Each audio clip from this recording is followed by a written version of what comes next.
భూపాలపల్లి జిల్లా రేగొండ మండల కేంద్రంలోని ఆలూరి శారద చెందిన రేషన్ షాప్ నెంబర్ 1 వద్ద తెలంగాణ రాష్ట్ర ప్రభుత్వం ఉగాది కానుకగా ప్రవేశపెట్టిన సన్నబియ్యం పథకాన్ని ఆహార భద్రత కార్డు ఉన్న లబ్ధిదారులకు భూపాలపల్లి శాసనసభ్యులు గంట్ర సత్యనారాయణరావు ప్రారంభించి పంపిణీ చేశారు. అనంతరం ఎమ్మెల్యే మాట్లాడుతూ రాష్ట్రంలో ఈ సంవత్సరం ఉగాది పండుగ చరిత్ర పుటల్లో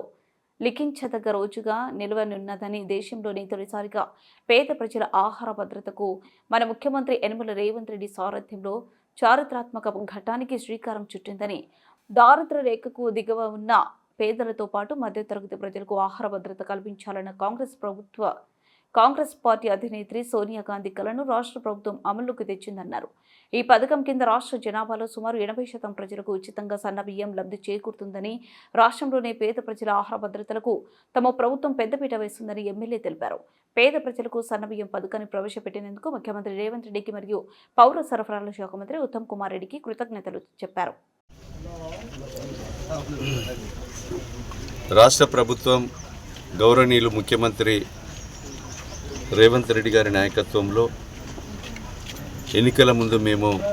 సన్నబియ్యం ఇస్తామని చెప్పలేదు. అయినప్పటికీ దొడ్డు బియ్యం ఏదైతే ఉందో అక్రమంగా రవాణా అవుతూ మహారాష్ట్రకు తరలిస్తున్న సందర్భంలో పేదలు ఎవరు కూడా దొడ్డు బియ్యం తినే పరిస్థితులు లేకపోతే ఎమ్మెల్యేలము మేమంతా మంత్రులమంతా కూడా ముఖ్యమంత్రి గారికి తెలియజేసి ఈ దొడ్డు బియ్యం బదులు సన్న బియ్యం ఇవ్వాలని గౌరవనీయులు ముఖ్యమంత్రి రేవంత్ రెడ్డి గారికి చెప్పడంతో ఉగాది రోజు నిన్న సాయంత్రము సన్న బియ్యము మనిషికి 6 కిలోల చొప్పున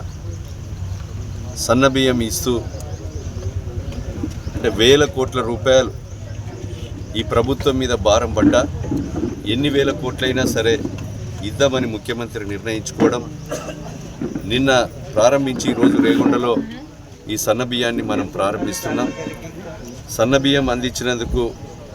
గౌరవనీయులు ముఖ్యమంత్రి రేవంత్ రెడ్డి గారికి, అదేవిధంగా సివిల్ సప్లై శాఖ మంత్రులు ఉత్తమ్ కుమార్ రెడ్డి గారికి ఈ నియోజకవర్గ ప్రజల తరపున హృదయపూర్వకంగా